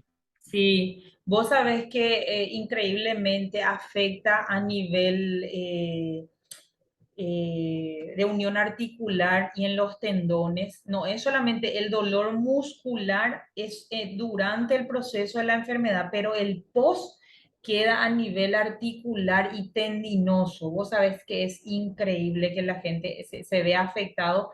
Entonces hay que tener mucho cuidado, hacer mucho ejercicio de fortalecimiento que sea lento, controlado, sin sobrecarga. Eviten los saltos, eviten los movimientos que sean de alto impacto, porque hoy por hoy estamos infestados justamente, tenemos dengue, chikungunya y Zika, que también tiene otras afecciones y es a nivel osteomuscular, a nivel, Profe, el mío, mi tobillo siempre sigue todavía hinchado. No me hizo de fisio. ¿Y cuándo pensás hacer? No sé, cuando tenga plata. Ah, pero vos mismo podés hacer tus sesiones, o sea, si ya la lesión es vieja, vos mismo ya podés hacer tu secuencia, tu batería de ejercicios para esa zona como post-rehabilitación. Me pasó mucho a mí. Sí, porque yo, por ejemplo, me voy a jugar, profe, y enseguida así Se inflama. sí, se me hincha todo otra vez. Entonces, Pues seguramente a cualquier nivel de tendón mal es así. lo tuyo. ¿Eh? A nivel de tendón es lo tuyo, entonces si hay una inflamación, porque se vuelve a afectar, Sí, porque se vuelve a sobrecargar la zona. Y vos lo que tenés que sí. hacer es mucho trabajo en arena, que son ejercicios específicos para esa zona, por ejemplo, son todos ejercicios para fortalecimiento de esa zona. Ahí Y vas a ese me hace el fortalecimiento del tobillo. Y hay muchos ejercicios, Alan, es cuestión de que vos mismo armes. Ahora justamente va a quedar una tarea para armar una batería de ejercicios justamente en la zona afectada, ¿sí? O en una zona que está en post-recuperación. ¿Cómo sería enfocada esa zona? Entonces te invito cordialmente a que Ok. vos armes una batería de ejercicios pensando en tu tobillo. Investiga sobre tu lesión y cómo sería el post, ¿sí? Esa recuperación o esa nueva activación o eso de incorporarte otra vez a la actividad física, justamente para evitar sobrecargar, porque vos lo que estás haciendo es entrar en frío, por más que vos hagas calentamiento, vos estás entrando en frío, porque vos no le diste esa importancia o ese previo, esa previa ayuda para que esté otra vez en condiciones. Entonces vos te vas a jugar y vos no medís Sí, y después viene otra vez, y esa lesión va a ser una lesión persistente que te pueda acarrear otra lesión que sea mucho más grave, que te va a limitar. Entonces, tenés que sí, tratar, o sea, eso arranque, eso por ejemplo yo no puedo hacer. Pues, o sea, me molesta así cuando ya hago. te limita. Y Y bueno, así, tipo, ya me quedo ya re ahí. Pues entonces, eso sí, cuando juego ahora me quedo en el largo y eso no me molesta. socorro. Pero igual ahí Ahí tenés, me ahí salí tenés, mal. ahí tenés dos compañeros más que te pueden ayudar a ver los muchachos, a ver, o las chicas, a ver si le ayudan al compañero a hacer una batería de ejercicios que sean para zona de tobillo que sea de fortalecimiento, ejercicios alternativos, pero la base para esos ejercicios, Alan, te cuento que está en la arena, se trabaja mucho en la arena y vas a ver, son movimientos súper sencillos, pero son los que más rápido vas a ver que te fortalecen. Voy a buscar ahora, bro. Por favor. Bueno, tendinitis del talón de Aquiles, que es la tendinitis. Esta lesión aparece como consecuencia de la sobrecarga del tendón de Aquiles, que es el encargado de conectar los músculos de la pantorrilla de la parte inferior trasera o posterior de la pierna con los huesos del talón. Esta lesión se da por sobre todo en corredores o personas que hagan movimientos de corrida, en deportes colectivos también, que aumentan repentinamente la duración o la intensidad de sus entrenamientos. Los síntomas comienzan normalmente con un dolor leve en la zona justo después de practicar el deporte. El tratamiento que puede llevarse a cabo de forma relativamente sencilla, bajo supervisión médica, pasa por dar tiempo a que el tendón se repare, aunque en algunas ocasiones requiere una intervención si los síntomas no remiten o persisten, ¿sí? Y así se ve una inflamación de esta zona del tendón, pero esto llega a correr hasta el talón, uno no puede llegar a pisar completamente. Y por supuesto, camina en punta de pie para evitar forzar y para evitar estirar la zona. Vieron que cuando caminamos y pisamos todo, se estira esa parte posterior de la pierna, o sea, los gemelos. Entonces, para evitar esa distensión, entonces lo que hacemos es caminar en punta, pero ahí sobrecargamos otra zona. Entonces igual ocasionamos otro problema más. Pero fíjense dónde se da la inflamación del tendón y cómo sería y hasta dónde corre. Corre por toda la pantorrilla, el talón y cuesta hacer la pisada. Y es una molestia bastante fuerte, quemazón, inflamación, dolor constante, que no pasa así nomás. Lesiones de ligamentos de la rodilla. Esta es una de las zonas, una de las articulaciones que más problemas tenemos o donde creo que ni uno zafa porque por un leve movimiento brusco podemos llegar a jodernos la rodilla o por movimientos que son continuos también. Los ligamentos son el tejido fibroso que une los huesos entre sí. Los que se lesionan de forma más frecuente son los de la rodilla, donde encontramos los siguientes ligamentos. En la rodilla tenemos el colateral medial, el colateral lateral, cruzado anterior y cruzado posterior, ¿sí? Nuestra rodilla está rodeado de ligamentos, o sea, tejido fibroso, ¿sí? A pesar de que pareciera que es un buen soporte, que son buenas gomitas, cuando se produce el desgarro o rotura de uno de los ligamentos, se produce una inflamación localizada con un fuerte dolor, además de una sensación de que la rodilla cede o se mueve al ejercer presión sobre ella. Y acá tienen, normalmente esto es una especificación sobre qué tipo de lesiones y a qué tipo de personas o en qué edad nos persigue más cierto tipo de lesiones en la rodilla. Una luxación de rótula se da solamente un 3% de lesiones de rodilla en mujeres jóvenes. Un esguince, ¿sí? Se da de 3 habitantes de cada 10.000 entre 32 y 35 años, este tipo de personas o este grupo de personas pueden llegar a sufrir. Tendinopatía rotuliana, el 15% de la población trabajadora más frecuentemente se da en deportistas.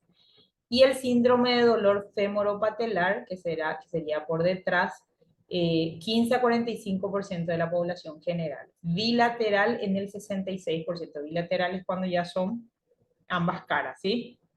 En ocasiones. Y la artrosis de rodilla, que ya sean personas mayores de 65 años, hablamos sobre 100.000 personas, durante un año se pueden llegar a registrar 240 personas con este tipo de lesión o con esta molestia, ¿sí?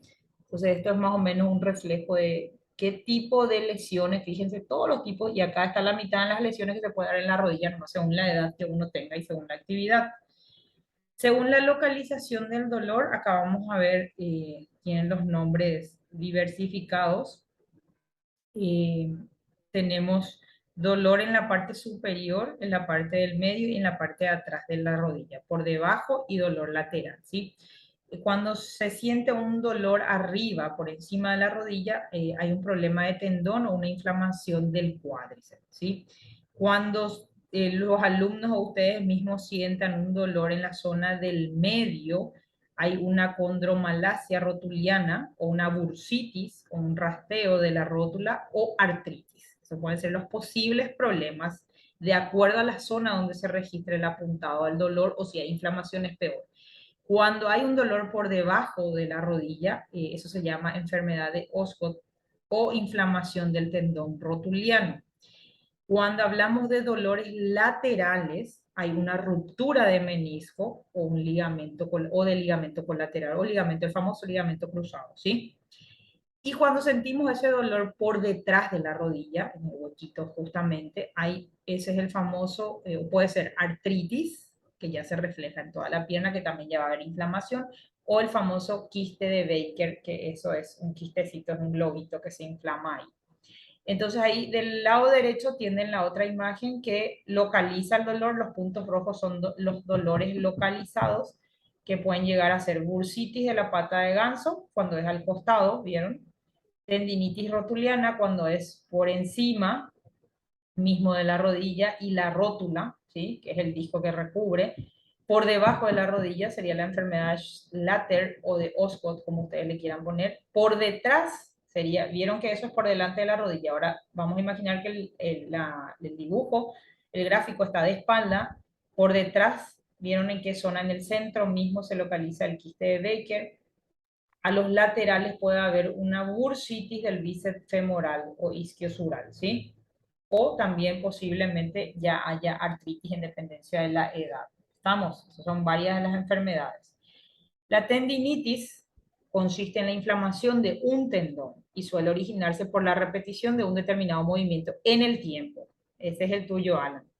Las tendinitis pueden conducir a diferentes lesiones deportivas, como la epicondilitis, que puede empeorar, lateral, también conocida como la del codo del tenista, esto se localiza por zona, la epicondilitis medial, que es el codo del golfista, o la tendinitis rotuliana, que es la rodilla del saltador. Aunque ninguna de estas tres lesiones es exclusiva de deportistas, la epicondilitis lateral es frecuente en personas que practican deportes de raqueta. La medial en personas que practican golf y deportes de raqueta o entrenamiento con pesas. Y la tendinitis rotuliana en personas que practican deportes en los que se salta repetidamente como baloncesto, vóley, entre otros. Después tenemos las distensiones musculares. Estas consisten en la rotura de las fibras musculares debido a un estiramiento repentino del músculo. Un ejemplo de distensión muscular habitual asociada al ejercicio es la de los músculos isquiosurales o isquiotibiales, como se localiza en la parte posterior del muslo. Esta lesión se da con frecuencia al practicar deportes que implican correr rápido y de golpe y detenerse bruscamente, como en el fútbol, el baloncesto, el tenis o el running, ¿sí? Y acá tienen todos los nombres y la zona donde se localizan las tendinitis también, ¿sí? Tienen en el hombro, la rotuliana en la rodilla, la de codo, la de muñeca, la del manguito rotador, la tendinitis peroneal en el peroné, la calcificante y la aquilea, ¿sí? Que sería la de Aquiles, la del talón de Aquiles. ¿Cómo se ve un tejido muscular distendido y cómo se ve un tejido muscular normal? Y estamos hablando de una distensión y una ruptura del tejido muscular. Fíjense que les hablé de la parte posterior de la pierna, de los isquiosurales, y acá van a ver una distensión muscular. Esa es una distensión muscular en la zona del isquiosural. Esta imagen está boca abajo, ¿sí? Acostado, y así se ve el músculo distendido en la zona posterior de la pierna. Se puede dar en la parte anterior de la pierna, en la parte posterior, en la pantorrilla, en cualquier zona donde tengamos una buena inserción muscular. Y ahí tienen el tejido muscular distendido de la zona de la espalda, que ya implicaría la zona de... se me fue el nombre. Trapecio deltoides. Y así es como se ve regularmente el tejido cuando está distendido. Y de acá pasamos a lo que son las lesiones óseas. Las roturas de hueso o las fracturas debido a impactos son frecuentes en la práctica de muchos deportes. Además de las fracturas, Las lesiones óseas también incluyen otras, como las provocadas por sobrecarga, que puede inflamar el periósteo, que es la inflamación que les decía, que se da en la parte por debajo de la rodilla, en la parte anterior de la pierna, donde se sienten esos huesitos, ese huesito largo que va hasta el pie, ¿sí? Que muchas veces cuando empiezan a hacer el ejercicio, por ejemplo, hicieron muchos saltos, sus alumnos le van a decir que sienten que les duele toda esa parte y no pueden estirar y no pueden pisar tampoco completo porque sienten que les da un bombeo a cada rato de molestia y dolor. Y se toca y esas son bolitas y son inflamaciones que ocurren por sobrecarga, que puede inflamar la zona del periósteo, que es el famoso periostitis, ¿sí?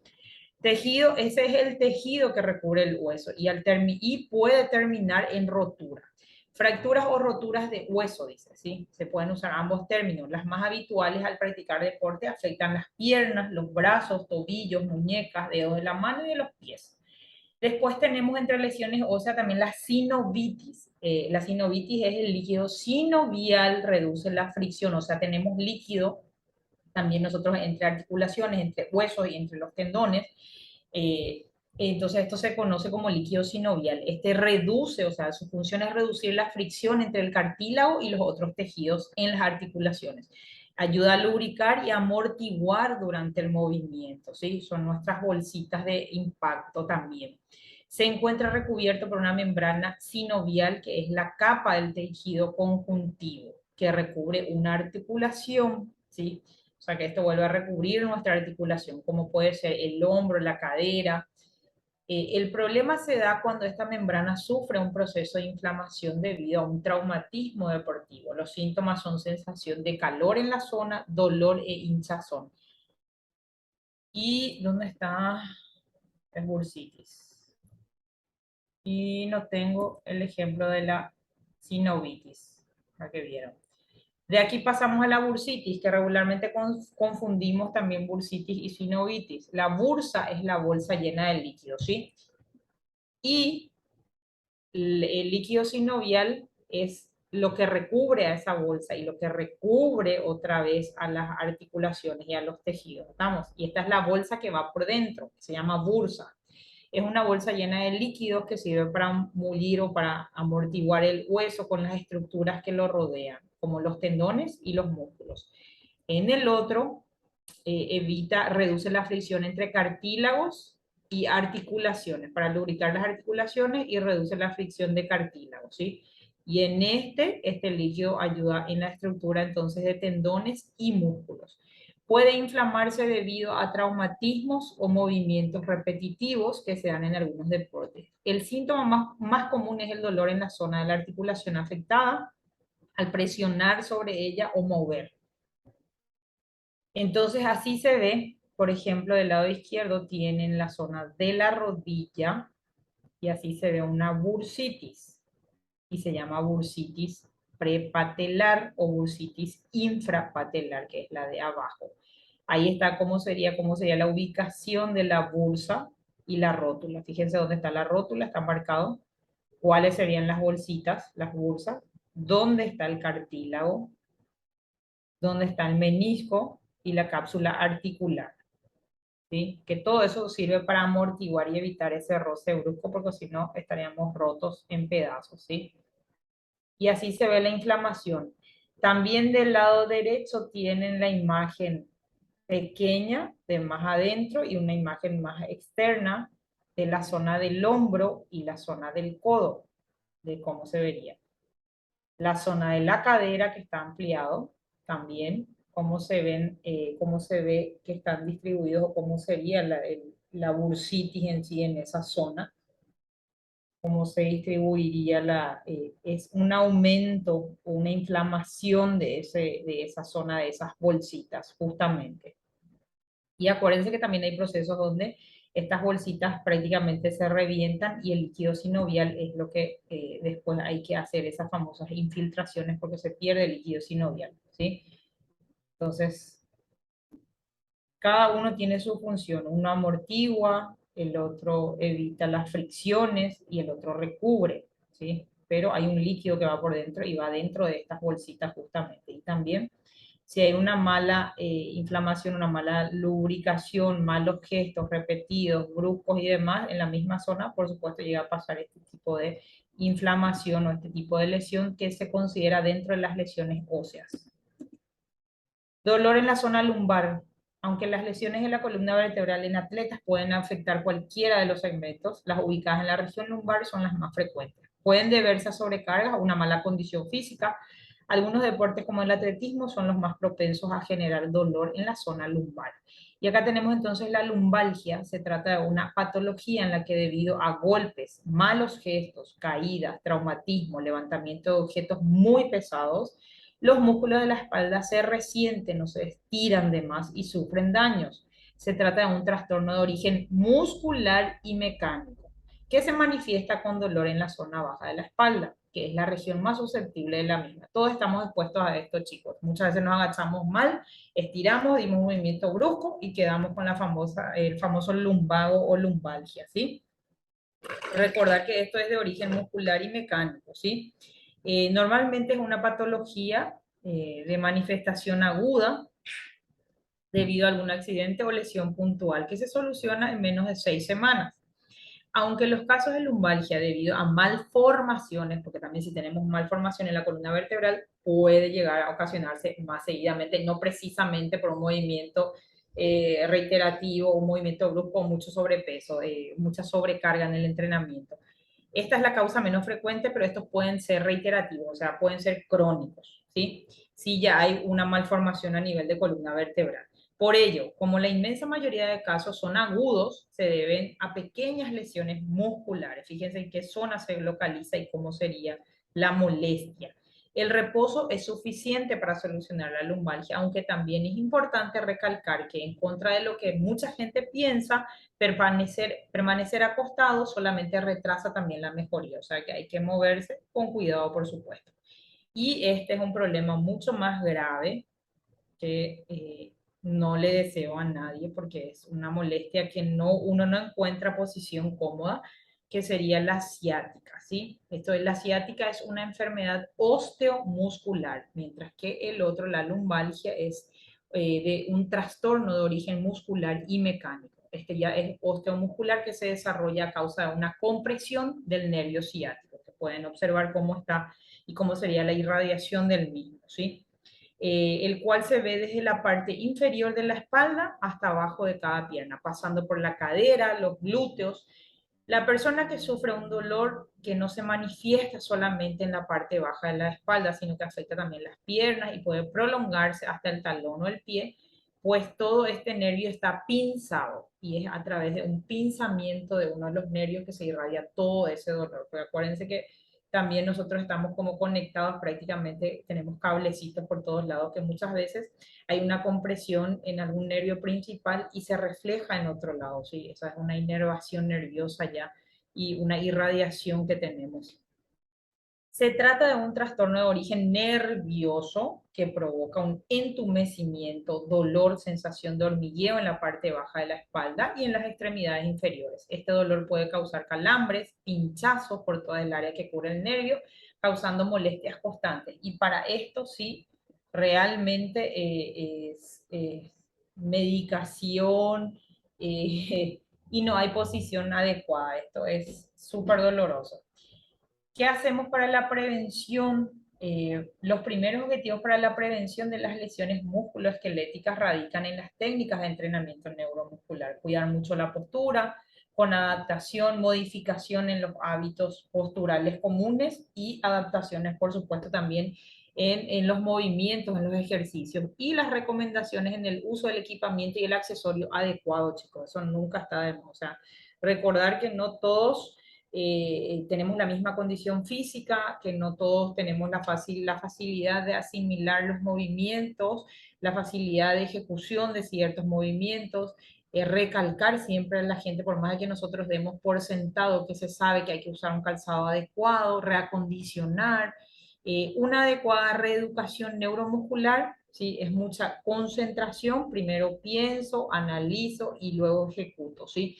Entonces, volverle también consciente a las personas de qué zona es la que van a trabajar, cómo son las posiciones, que no hagan a lo bruto nomás, que no lo hagan a modo de competencia, que muchas veces llega a pasar y ocasiona algún tipo de lesión. Entonces, una adecuada reeducación neuromuscular trabajando de manera balanceada el equilibrio, la fuerza, la agilidad, se puede reducir la incidencia de lesiones hasta un 35%. O sea, está en sus manos la reeducación y la readaptación postural en todo momento, sea para fuera del entrenamiento como dentro del entrenamiento. Hay otros factores que pueden ayudar a prevenir estas lesiones deportivas y claro, son los factores físicos, depende mucho de una rehabilitación física deportiva, y los factores psicológicos, que también entra aquí en juego la psicología deportiva, ¿verdad? Acuérdense que todo es una cuestión de conciencia neuromuscular también. Y bueno, chicos, hasta ahí si no tienen dudas, hoy nosotros cerramos nuestra clase y cerramos nuestro curso. Fue un placer estar con ustedes, acompañarles, espero que les haya sido útil la información. Sé que algunas cosas a lo mejor ya lo manejaban, otros se volvieron a refrescar la memoria y contenta con ustedes. Fue un grupo muy selecto, muy pequeño. Espero que pongan en práctica lo aprendido. No se queden con lo que aprendieron solamente acá. Investiguen, pongan en práctica en ustedes antes de llevarlo a la práctica con otros alumnos. ¿Y qué más les puedo decir? Cualquier cosa estoy a la orden para lo que ustedes necesiten también, que acá no se termine la conexión o la comunicación que tenemos. Y contenta con ustedes y por supuesto espero verles ya publicando videos de trabajo. Manden en el grupo, no se desprendan de ahí y cuando necesiten ayuda no tengan miedo de hablar, no tengan miedo de consultar y no tengan miedo de equivocarse también. ¿Estamos? Y ya más que agradecidas con ustedes, el próximo fin de semana nos toca la última clase presencial, ¿sí? Y yo creo que va a ser en el instituto, chicos. ¿Estamos? Entonces yo el miércoles a más tardar, Profe, sí, voy a estar dándoles lugar. Decime. el trabajo que tenemos que presentar el próximo sábado, yo te puedo enviar, tipo, para que vos puedas revisar Revisar. antes. Sí, Ujú. consultas puntillosas de la duda que tengas, nomás envíame, ¿sí? Si, por decirte, ubicación en la estructura o si hay algo, entonces consultas específicas, chicos, ¿sí? Porque es necesario que en este trabajo también ustedes se desenvuelvan y se equivoquen para que después vuelvan a corregir, ¿sí? Así se les va a quedar mucho más, ¿está? Entonces, Profe, una Bueno, consulta. sí, Yo te entregué mi trabajo la otra vez y no me pudiste contestar, profe. todavía. ¿Cómo viste? Voy a tratar de dedicarme a los trabajos porque tengo varios trabajos que revisar y Sí, varios profe. videos que revisar este Entiendo. fin de semana, ¿sí, pa? Sí, profe, ¿y cuándo no recibimos así? ¿Y ya te recibiste ya? ay, Sí, ya me recibo ya. Se recibe, el próximo sería la clase presencial y defensa del trabajo en sí, ¿sí? Que ya Sí, es más sí, relajado, lleven su tereré, vayan cómodos, sí. pero ya no van a hacer ejercicio. Ustedes fueron el grupo que más se descuidaron, les cuento. El Sí. siguiente sábado, que sería a ver, que sería el 18, es su examen final en plataforma. Y el 25, si no estoy equivocada, no sé si es 24 o 25, sería su entrega de certificado, que para eso ustedes ya tienen que tener todo listo, el tema de sus pagos, sus papeles, y ya habían entregado todo, porque si no va a tardar otra vez, chicos, ¿sí? Entonces traten de ponerse al día con el tema de sus papeles si les falta algo. Y eso sí, el instituto ya se encarga. Yo regularmente no estoy en la entrega de certificados, no sé si esta vuelta voy a estar o no, porque si tengo otra clase, por ejemplo, no puedo asistir, pero si no tengo clases, entonces voy a ver para poder asistir con ustedes y para sacarnos la fotito que les van a indicar con qué ropa deben irse, cuál es la vestimenta oficial para recibir su certificado, chicos. Estamos. Y espero que el certificado no quede colgado nomás en la pared, que pongan en práctica y que sigan agarrando más cursos y que sigan, por supuesto, mejorando como profesionales, ¿sí?